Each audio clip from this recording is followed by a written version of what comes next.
ہیں کہ کسی نے مجھ سے پوچھا ہے کہ قبر میں صرف یہ پوچھا جائے گا من ربو کا ماں دینو کا، یہ پوچھا جائے گا تیرا رب کون ہے، تیرا دین کیا ہے، تو نبی پاک علیہ السلام کے بارے میں دنیا میں کیا کہا کرتا تھا؟ اعمال کا حساب نہیں ہوگا، فرشتے پوچھیں گے تو اتنا پوچھیں گے اور پھر اس کے لیے جنت کی کھڑکی یا دوزخ کا دروازہ معاذ اللہ کھلنے کا فیصلہ ہو جائے گا۔ تو کسی نے پوچھا کہ اتنا کیوں ہے، باقی سارے سوال جواب قبر میں کیوں نہیں؟ تو وہ جواب دیتے ہیں، وہ کہتے ہیں کہ جب قحط پڑ گیا نا بہت سارے علاقوں میں، تو حضرت یوسف مصر کے حکمران تھے، باقی جگہوں پہ قحط تھا، آپ نے تو خواب دیکھا اور پھر کچھ گندم آپ نے بچا لی، تو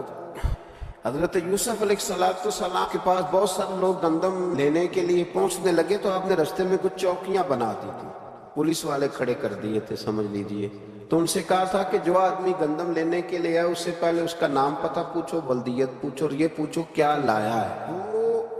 کس چیز کے عوض گندم لینے آیا ہے، پیسے لایا ہے، کوئی اور چیز لایا ہے، یہ پوچھو۔ چوکیاں